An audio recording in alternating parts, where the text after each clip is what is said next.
如果我冇買 Bitcoin 嘅話，而家我可能仲係喺間公司打緊工，都係過緊啲好平凡嘅生活。可能同大部分嘅香港人一樣，都係每日都係起身翻工放工翻工放工。時我買第一個比特幣嗰時就係23歲嘅，嗰時我仲係一個學生啦。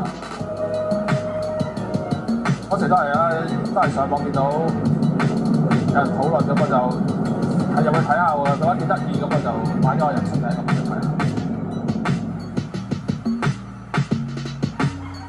因為呢個部車就係我細個嗰時嘅夢想啦，咁我就而家有能力啦，我就可以去完成咗我呢個夢想。呢部車影第二，呢部畫面第一嘅。比特幣比較革命性嘅產品啦。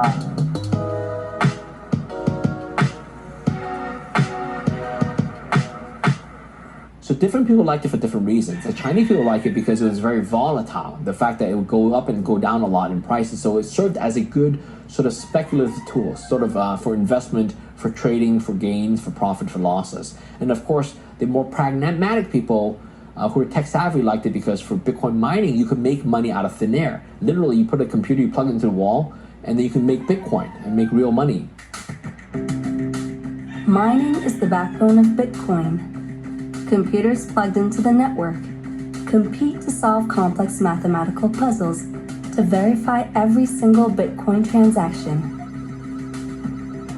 The reward for doing this is Bitcoin.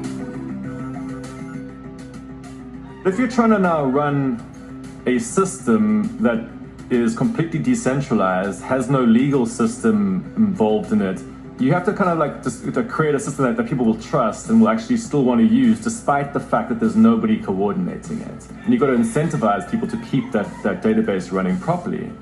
So what the Bitcoin designers came across was the idea that if you as a miner could successfully and accurately update the database, you would be rewarded with the issuance of new tokens, or you basically essentially write in money for yourself. But the system makes it very hard to get to that point where you're allowed to record new tokens into existence.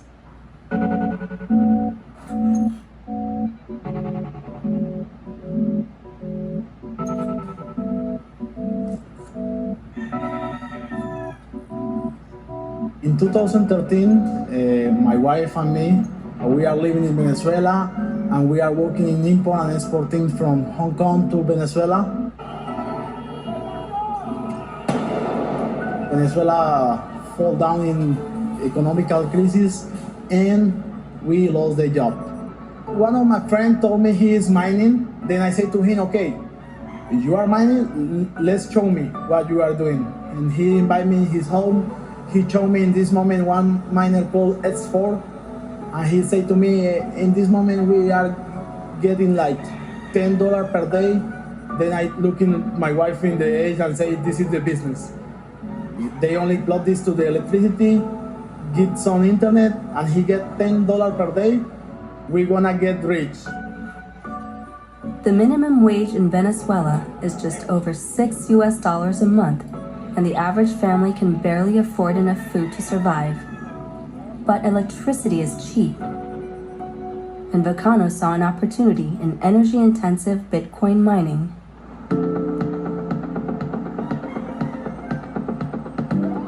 Then my wife and me traveled to Shenzhen. This is the bigger market of technology of the world, and buy this famous machine called miners. We buy in this moment 3 machines.